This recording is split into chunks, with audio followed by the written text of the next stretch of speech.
Boa noite a todos, boa noite a todas. Muito obrigado pela presença de vocês nessa roda. Nós pensamos, a executiva pensou que seria hoje uma roda de conversa sobre a reforma política. Nós estamos debatendo reforma política em pleno estado de exceção, em pleno golpe de Estado, né? Pós-golpe de Estado. Então, é claro que nessas situações de exceção é que as farsas vão tentando se legitimar, né? como se fosse algo sério, como se fosse algo consistente.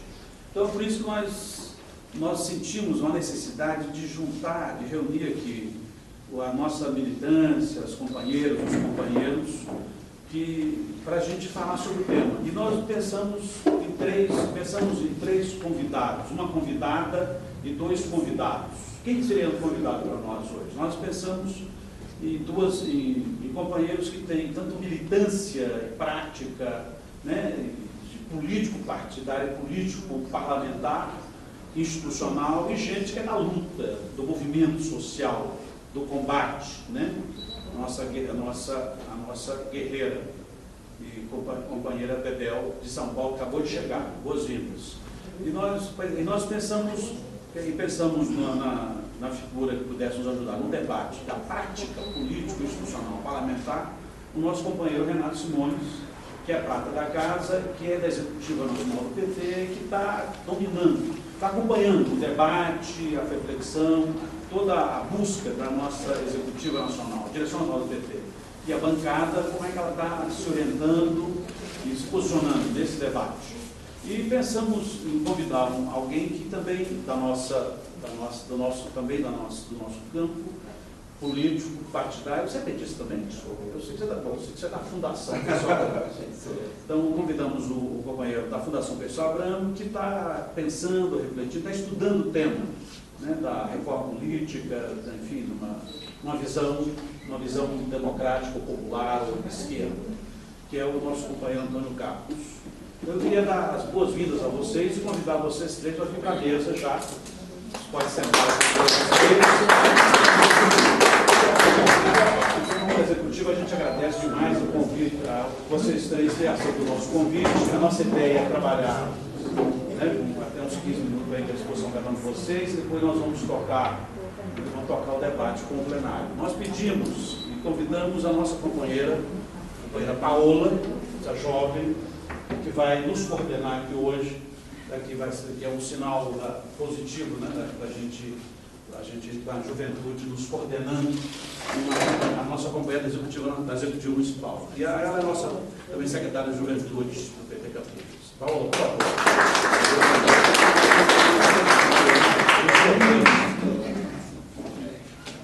Gostaria de dar a palavra ao Antônio Carlos, consultor da Fundação Pessoal Abramo.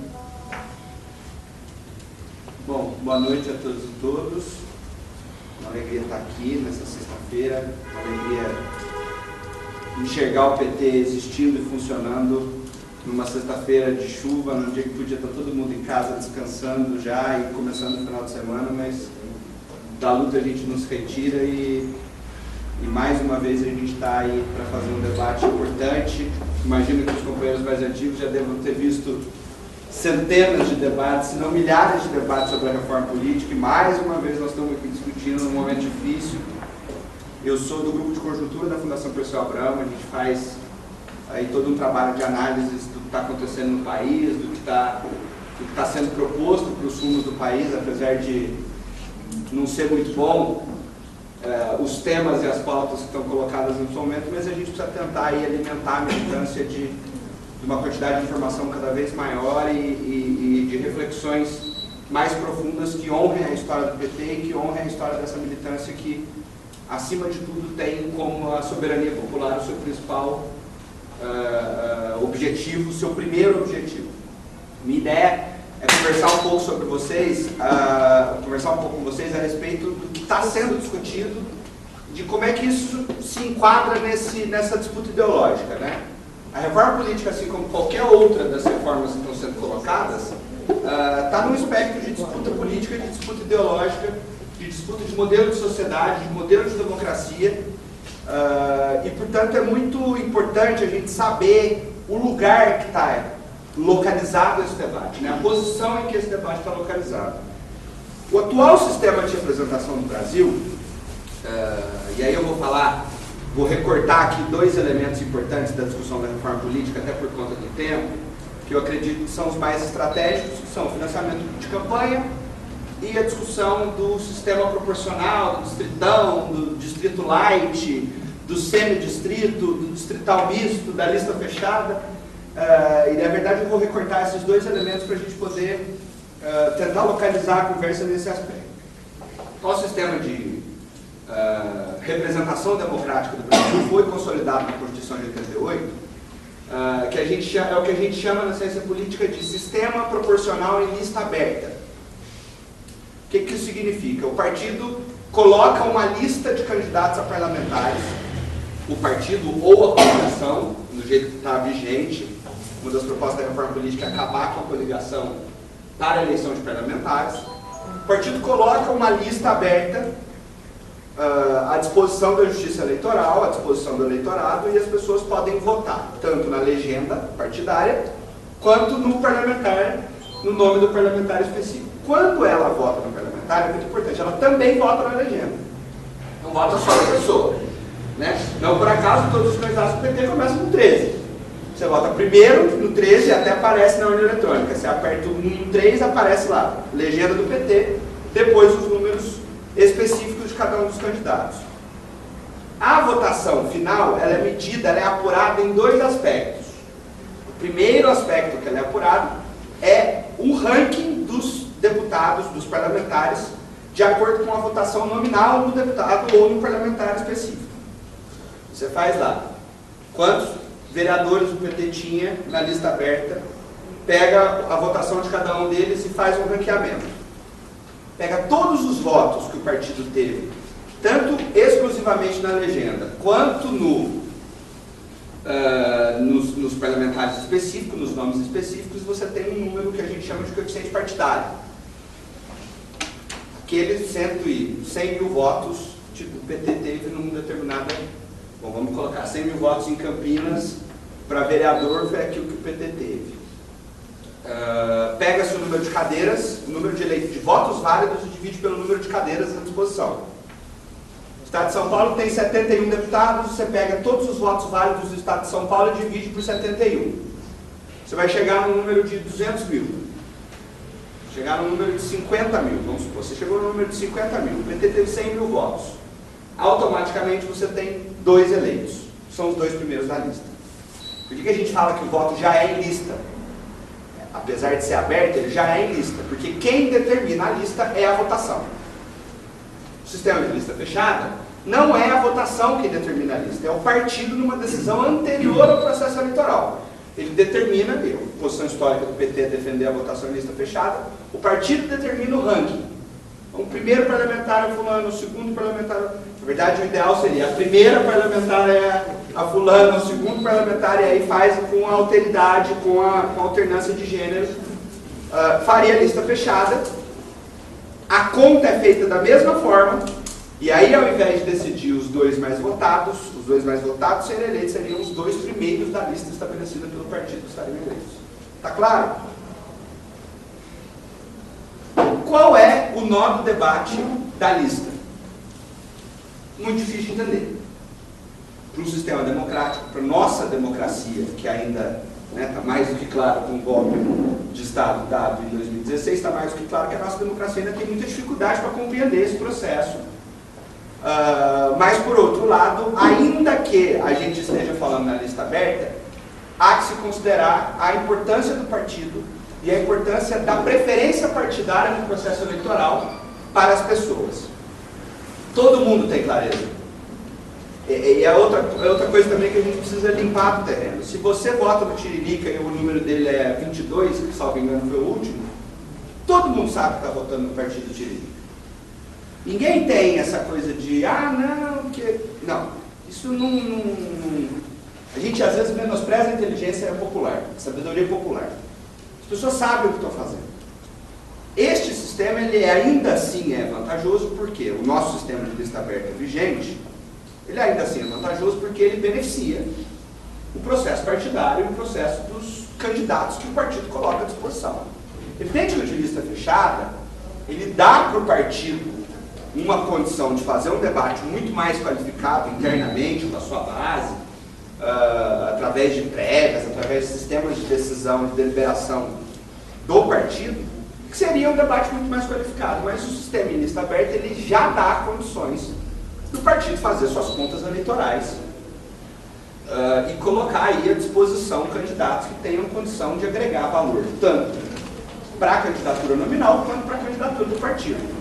Historicamente, o PT compõe os seus quadros para disputar as eleições parlamentares com base em legitimidade popular, com quem tem base social, com quem tem organização, vem do movimento social, vem do movimento sindical, vem dos movimentos de bairro, e assim se constrói as listas abertas que o PT coloca à disposição para o seu eleitorado decidir quem serão os parlamentares eleitos.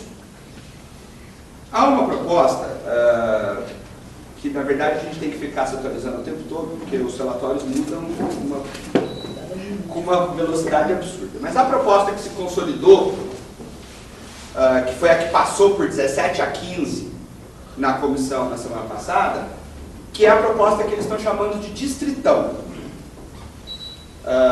E aí eu preciso explicar o que é essa coisa do distrito. O distrito seria um recorte geográfico e populacional.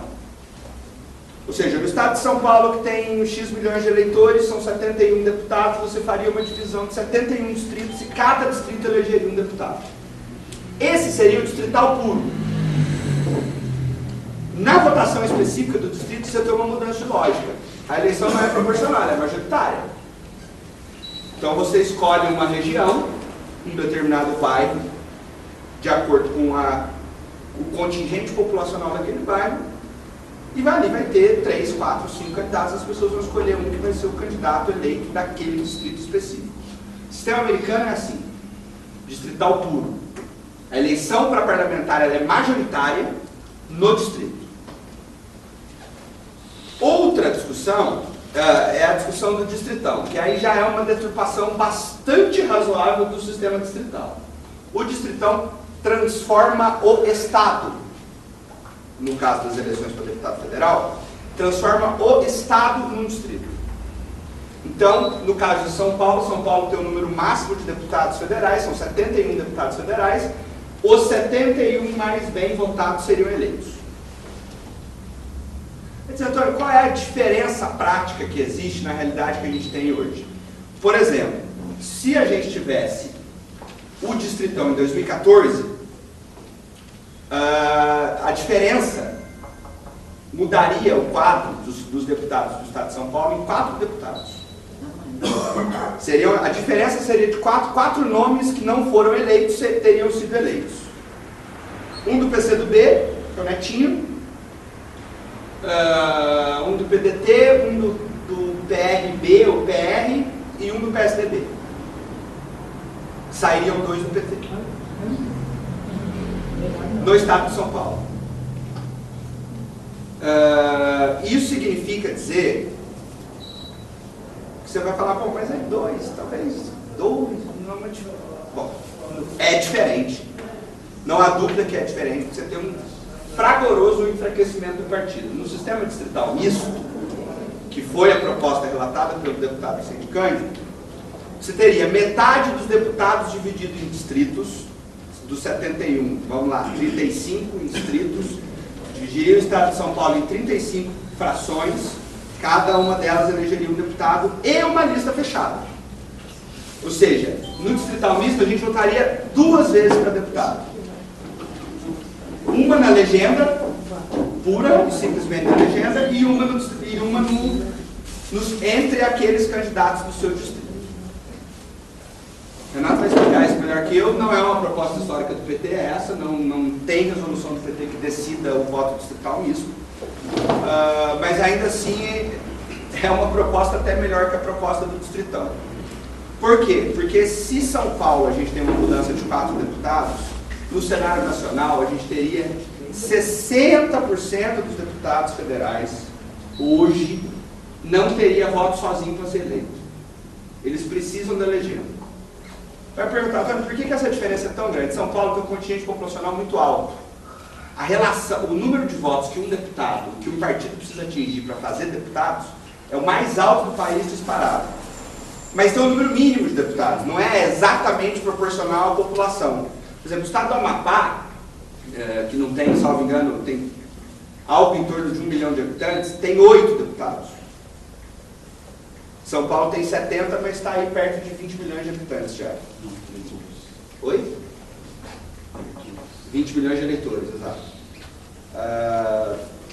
Então a relação candidato-voto no estado de São Paulo é muito maior. Por isso a votação nominal do candidato é muito mais importante no estado de São Paulo do que, por exemplo, no Amapá. No Amapá você pode ter um cenário de 8 deputados eleitos e nenhum deles fazer sozinho o coeficiente.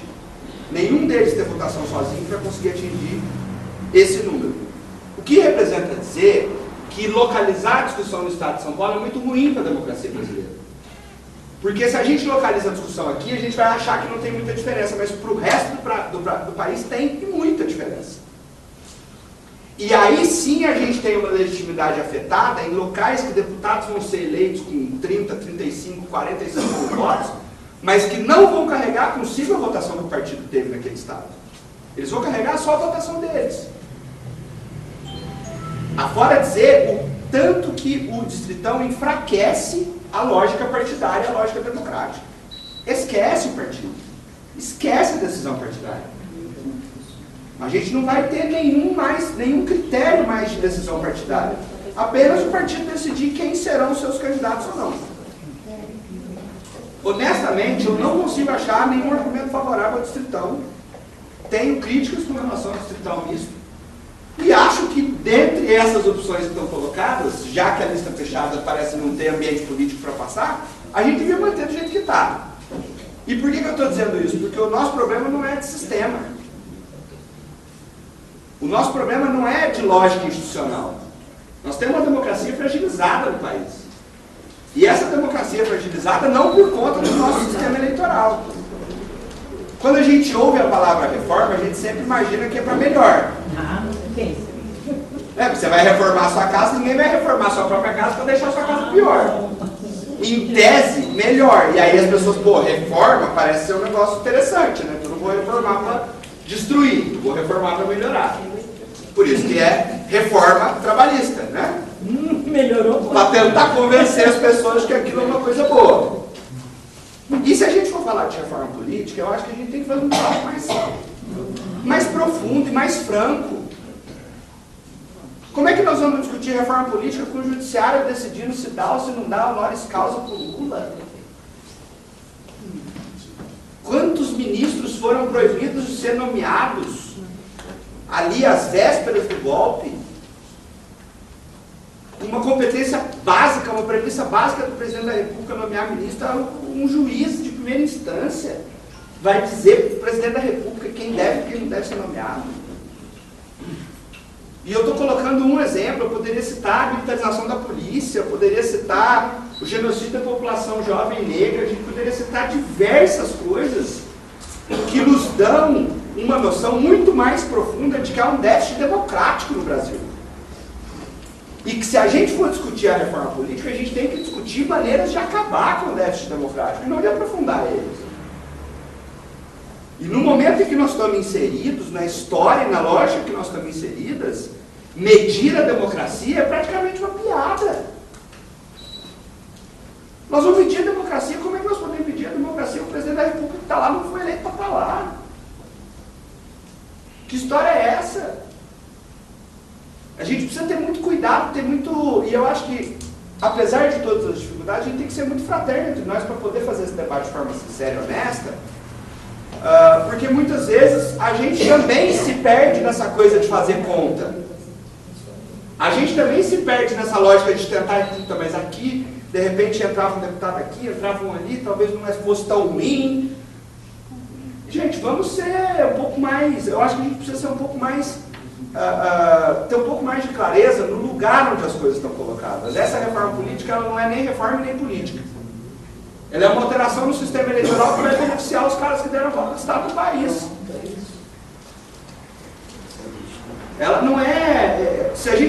discutir reforma. E se a gente for discutir política, o debate é muito mais profundo, não vai ser nos 16 minutos que eu estou falando aqui, já estourando 1 minuto e meio. Não vai ser nesse tempo que nós vamos discutir, e eu acho que a história do PT e a história da militância e o tamanho que o PT tem é disparado o fórum mais adequado para a gente fazer isso. E aí eu deixo para os companheiros e companheiras a parte final. Obrigado.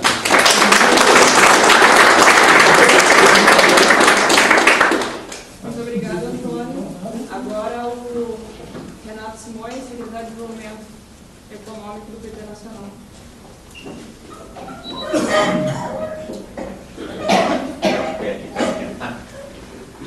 Então, pessoal, boa noite a todos. Nós combinamos um pouco aqui uma repartição de temas, né, para não ficar repetitivo. Então, me cabe aqui falar mais um pouco sobre a evolução das posições do PT a respeito da reforma política, né? E é muito importante a gente perceber que a ideia da reforma política, ela se insere nos documentos históricos do PT num patamar de igualdade com outras 4 grandes reformas democráticas e populares que o PT defende para a sociedade brasileira.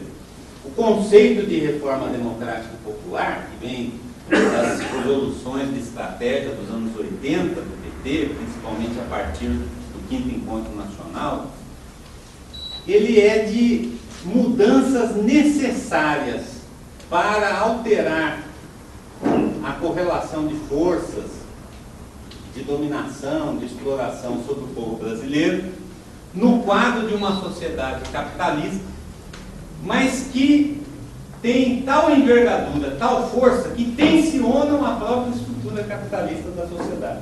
Então, as reformas democráticas e populares, elas não são reformas propriamente socialistas, elas são reformas que apontam no rumo do socialismo, mas elas são reformas que tensionam fortemente a estrutura social brasileira. É por isso que a reforma política ela vai aparecer junto com a reforma agrária, junto com a reforma urbana, junto com a reforma tributária, né? E junto com a democratização da mídia. 5 grandes, de um cardápio de reformas estruturais, mas as 5 que mais estão presentes no DNA do PT e nos seus documentos históricos são essas 5. A reforma agrária, a reforma urbana, a reforma política, a reforma tributária e a democratização da mídia. Porque sem essas, nós não podemos falar de uma sociedade plenamente democrática, mesmo nos marcos do capitalismo, e também não podemos falar de uma sociedade que se encaminha para uma superação da estrutura de dominação e de opressão. Isso significa que o PT, quando discute reforma política, ele não discute apenas o sistema eleitoral ou a próxima eleição. E talvez a grande proposta de reforma política que o PT sistematizou foi aquilo que nós disputamos no processo constituinte. Porque em 1986, fruto de todo um acúmulo de lutas democratizantes no país, a bandeira de uma Assembleia Nacional Constituinte livre e soberana, tendo sido derrotada, constituiu-se um Congresso Constituinte eleito em 86. E a bancada do PT era uma bancada muito pequena, mas era uma bancada que tinha uma força política que vinha do ascenso da luta de massas dos anos 70 e 80 e de projetos que estavam respaldados nesse movimento de massas.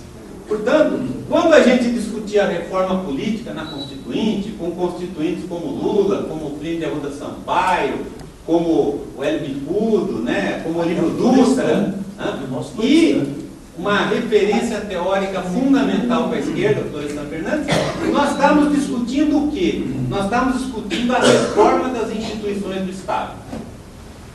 E a Constituição de 88, ela vai acabar numa espécie de empate, entre aspas, porque ao mesmo tempo ela vai ser expressão da ruptura com com a ordem anterior, com a ordem constitucional de 67, que foi a última Constituição imposta pelos militares, mas ela também vai ter elementos de continuidade, porque nós não tivemos força suficiente para fazer todas as reformas estruturais.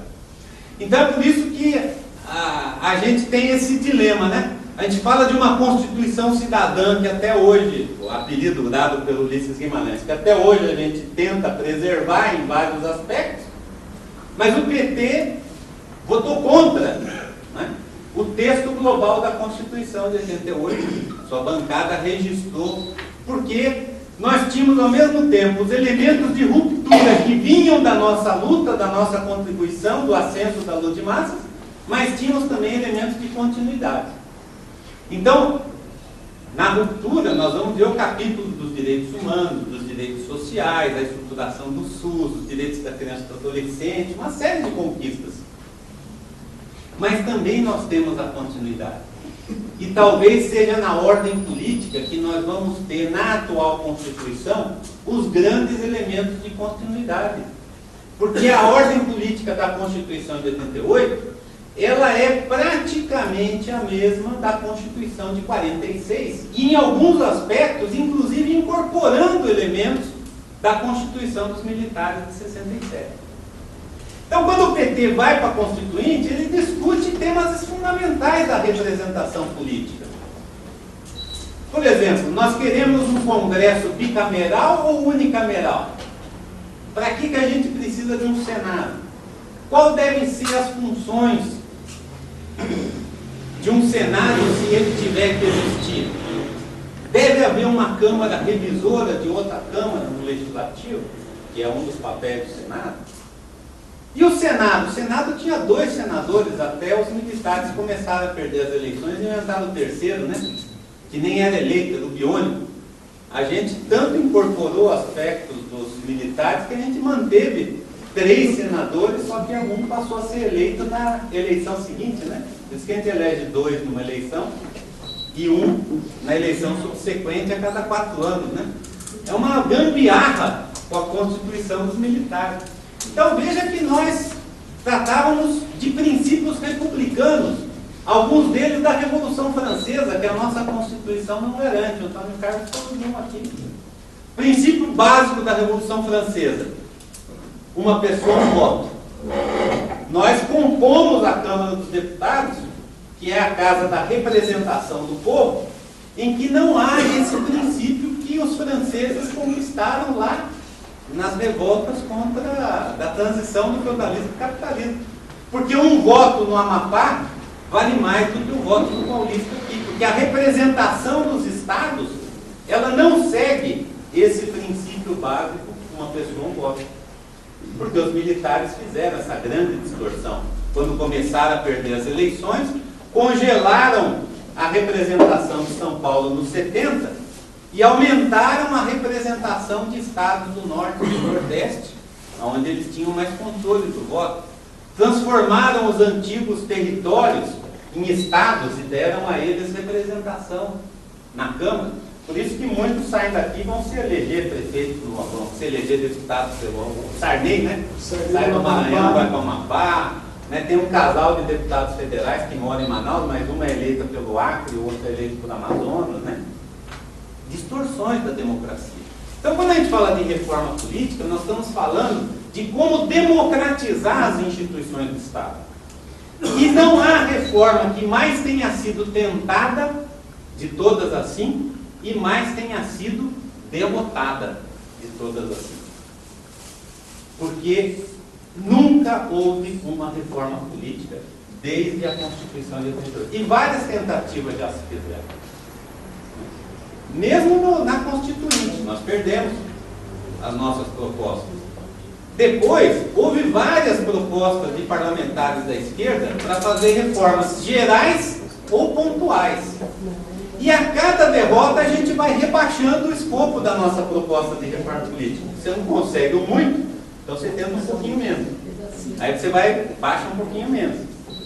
Hoje nós estamos discutindo no patamar mais raso da reforma política, porque nós não estamos discutindo o Poder Judiciário, não estamos discutindo o Ministério Público, não estamos discutindo a relação da sociedade com as Forças Armadas, não estamos discutindo o Legislativo, não estamos discutindo a igualdade dos poderes, a federação, tudo isso é reforma política. Nós estamos discutindo um pedacinho de baixo, que é o sistema eleitoral, muito pautado por um horizonte de curtíssimo prazo, porque essa reforma política está aí discutindo o sistema eleitoral para as próximas 2 eleições, talvez para as próximas 3 eleições.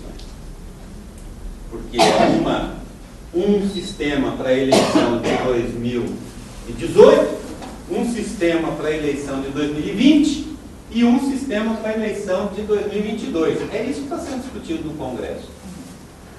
O que me lembra muito uma fala do nosso grande companheiro Marco Aurélio Garcia, que nos deixou esse ano, né? Que quando a crise apertou e o ritmo parecia que vinha mesmo, nós começamos a ter no Palácio do Planalto, onde eu estava trabalhando, reuniões diárias, às vezes a cada 2 dias, envolvendo ali ministros, assessores, secretários executivos e tal. E o Marco Aurélio dizia o seguinte, falou, olha, a crise está tão brava que alguém tem que levar logo as nossas propostas para a presidenta, porque as nossas propostas de curto prazo valem por 15 minutos e as de longo prazo por 4 horas. Tal forma, nós estamos raciocinando sobre a imediatez da crise política. E esse Congresso hoje, ele está discutindo a imediatez da crise política, da crise da representação. Na verdade, ele está vendendo o almoço para comprar a janta. Esse é o horizonte. E é um horizonte que se move por um único grande princípio filosófico, que é o que pauta o Congresso hoje, os congressistas. Qual é o sistema que me traz aqui de volta na próxima eleição? Esse é o princípio básico que move o parlamento brasileiro, né? As propostas filosóficas aí deixa para fundações partidárias discutir. O que move o voto mesmo do deputado lá, ele fala o seguinte, bom, eu cheguei aqui nessa regra do jogo. E já estão bagunçando essa regra, porque vem aí o Supremo Tribunal Federal, que não devia se meter conosco aqui, e acaba com uma regra básica, que é a do financiamento da minha campanha. Porque eu vim aqui financiado pelos empresários. Esse Congresso que está aí, ele é o Congresso que foi formatado pelo financiamento empresarial de campanha. Por isso é que a gente não sabe o que pensam os partidos políticos, mas a gente sabe o que pensam as bancadas do capital. A bancada ruralista, a bancada da bala, a bancada da bola, a bancada da Bíblia, aquelas bancadas, a bancada do sistema financeiro.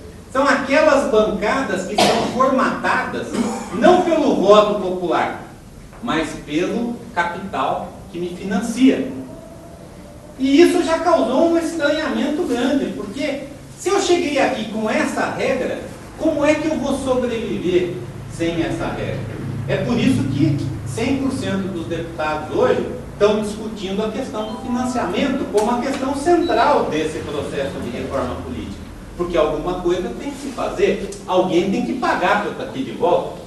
E hoje a gente já começa a ver, principalmente no Senado, onde o pessoal não vai disputar a eleição na sua maioria, precisa voltar o financiamento empresarial de campanha. Porque essa é uma posição histórica do PT. Não há como ter uma democracia genuína se a democracia é financiada por interesses privados. Não há como a gente ter o poder político voltado para o bem comum se quem busca a representação política busca a representação do seu interesse privado.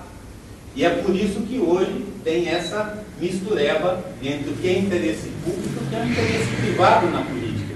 E a gente diz que a política é um bem público capturado pelo poder privado, porque é esse sistema que está aí. É esse sistema que elege o prefeito, que elege o vereador, que elege... Né? E por isso a gente é minoria. A gente fura essa regra, a gente fura esse bloqueio. Mas também temos deputados e deputadas, também temos vereadores e vereadoras, mas nós somos sempre minoritários nesse modelo em que o capital é quem financia. Então, hoje, o horizonte do Congresso é como contornar essa proibição do Supremo, que a gente não tem força para derrotar agora, mas que a gente quer derrotar, se for possível, já para a próxima eleição, para prefeito, se não for possível, para a próxima, voltar ao financiamento empresarial. E fazer uma regra de transição, alguma forma de financiamento público, para que a gente possa voltar para cá, na eleição seguinte. E o segundo grande tema é: cresce essa ideia de que esse Congresso não representa, de que o parlamentar não representa. Isso é o grande grito de 2013, né? A hashtag 2013, não me representa, né?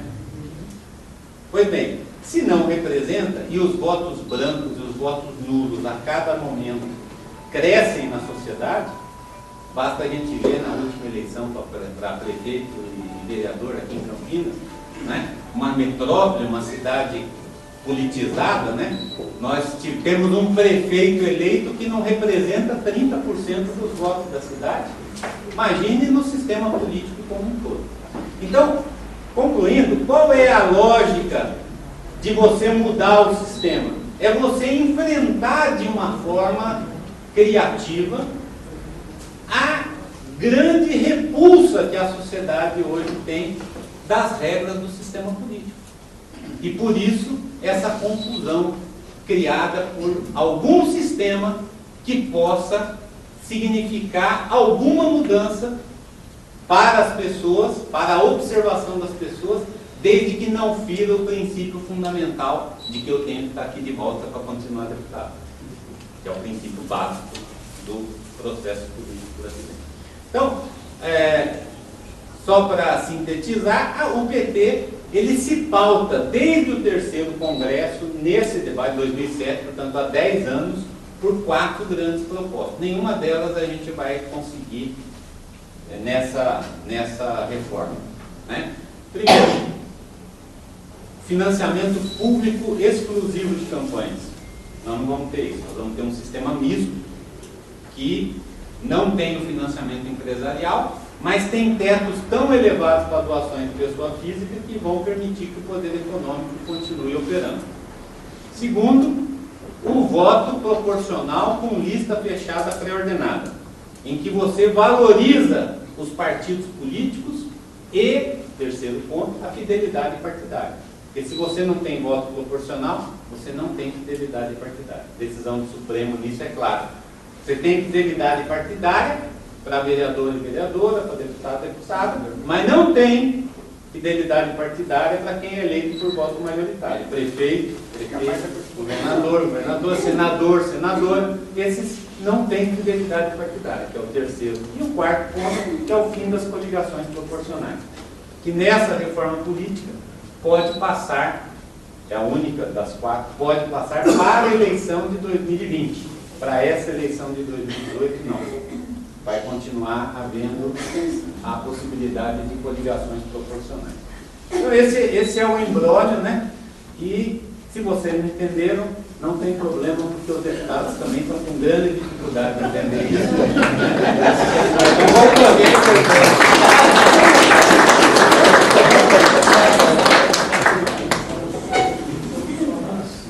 Muito obrigada. Quero agradecer a todos os internautas que estão nos acompanhando ao vivo pelo Facebook do PT Campinas. Agora quero dar a palavra a Maria Isabel Noronha Bebel, presidente da POS. Né? Vou falar do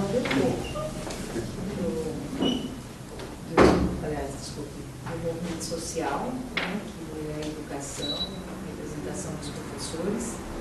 E esse debate é um debate que, enfim, nós fizemos nas 94 subsedes do Estado de São Paulo nessa última segunda-feira. E com preocupações, todas essas que foram colocadas aqui. Primeira questão que a gente levanta, eu devia ter feito as perguntas para vocês responderem. A primeira questão que a gente levanta é o seguinte: é possível, com este Congresso, posso falar nem parte nem tudo, mas com este Congresso, ter mudanças estruturais diz respeito a esta reforma, a uma reforma política, de fato, não pontual. Porque esta é, mais uma vez, pontual.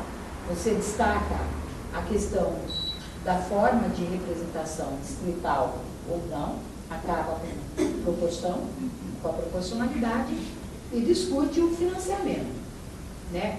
O que a gente observa no movimento dos deputados? Todos estão de olho aonde? No financiamento. Então fica aqui pinga-fogo. Sou a favor dos 3 bilhões e 400 milhões ou sou contra esses 3 bilhões e 4 milhões?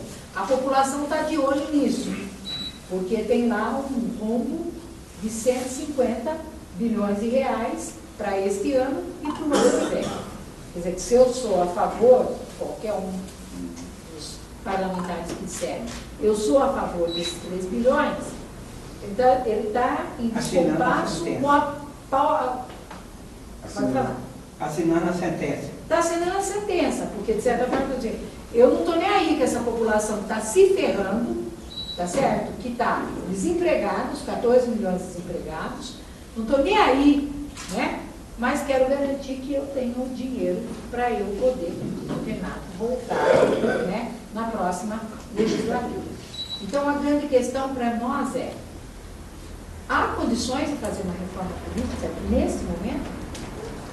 Eu acredito que não. Sinceramente, não. Eu acho que o Antônio coloca elementos que explicitam isso para nós, e o Renato também, na perspectiva histórica que o Partido dos Trabalhadores como bandeira sempre teve. Eu não acho que, se for para ter uma reforma, então vamos fazer de forma estrutural, de forma profunda, né? Porque é exatamente a inexistência de termos um sistema político, né, que acabou acontecendo o que aconteceu, por exemplo, com o impeachment da presidenta Dilma, né? Quer dizer, a questão meio que foi guiada por interesses pessoais, não ideológicos, né? E um desinteresse total pela maioria do povo brasileiro, porque foi isso que foi colocado, né? E, ao mesmo tempo, é claro, outros pilares teriam que estar junto, mas a reforma política, nós debatíamos isso na segunda-feira, por exemplo, tivesse tido uma reforma política e tivesse um congresso sério, a gente não tinha tido, por exemplo, a proposta de uma reforma do ensino médio com medida provisória. No mínimo, né, teria sido encaminhado para a sociedade debater isso de forma muito profunda. A PEC 95, né, que congela por 20 anos o orçamento de políticas importantes, né, como saúde e educação, também não teria acontecido, né? Porque com certeza a conformação das forças no Congresso Nacional, ela seria diferente, acredito eu, né? Agora, de qualquer forma, o que nos resta fazer nesse período de tempo? Porque nós estamos aqui e as eleições de 2018 começam a partir de janeiro, vamos combinar? Deus quiser. Combinar que elas começam a partir de janeiro? Eu quero saber o seguinte, qual é o tempo, né, desses parlamentares fazerem essa reforma, né? Qual é a possibilidade deles fazerem? Onde é que eles vão receber? Eu não tenho dúvida, é financiamento, é o único destaque que eu vejo, Antônio. Eu não vejo.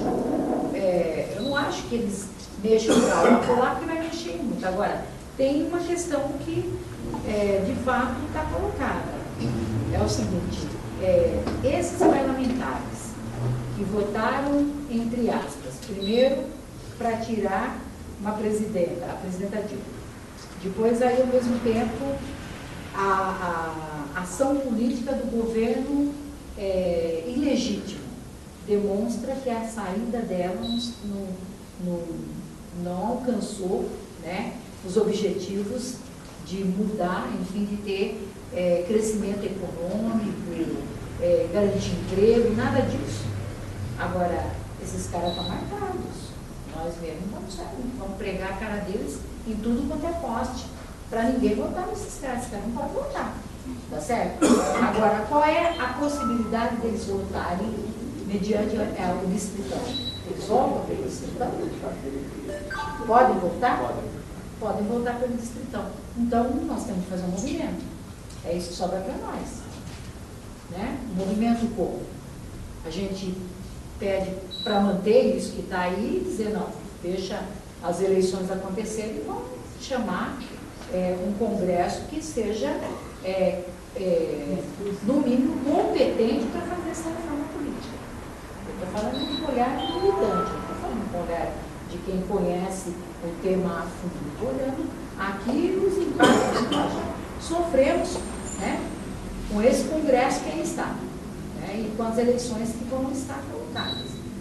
Algum de nós aqui pode ser candidato. Vai nos favorecer? Nós vamos ser capazes de chegar lá? Né? Vai chegar lá?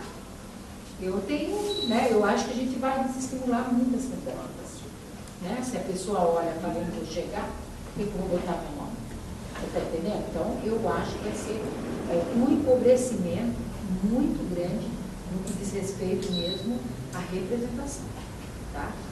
Nós vamos perder, de fato, a representação daqueles que acreditam ainda que a política é a forma de mudança.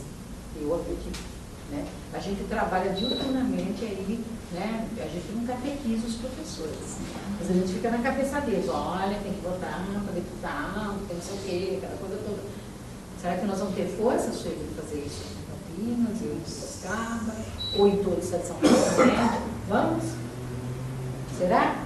Eles vão olhar e falar, os caras vão voltar. E vão ficar. Então, qual que é a saída? Um grande movimento. Eu acho contra, né? Assegurar que tem que ter a reforma política, mas não nesse momento. Esse Congresso não tem legitimidade para fazer nenhuma reforma até que um outro Congresso seja eleito. Essa é a minha opinião. Que a oportunidade que nós temos de tirar essa corja é agora. Ou nós não vamos tirá-los, porque a reforma política vai assegurá-los lá, tal qual a ditadura fez com a história dos 3 senadores. Tá certo? Os biólogos. Então, esse é o recado que eu tenho para dar, né, enquanto movimento social. Nosso papel vamos lutar contra essa reforma política. Agora, ela não é pouco importante para nós, como nós debatemos. Ela é importantíssima, porque ela é estrutural. Ela, na verdade, ela é aquela, como é que eu diria, é o sustentáculo para a organização social, política e econômica do país. A gente não pode deixar para os outros, nós temos que querer debater essa questão. Então, eu acho que está na hora da gente fazer um grande movimento aí, né, colocar na rua contra, né, esse momento, nesse momento, e apontar a direção para o futuro. Esse é o meu recado. Tá? Muito obrigado.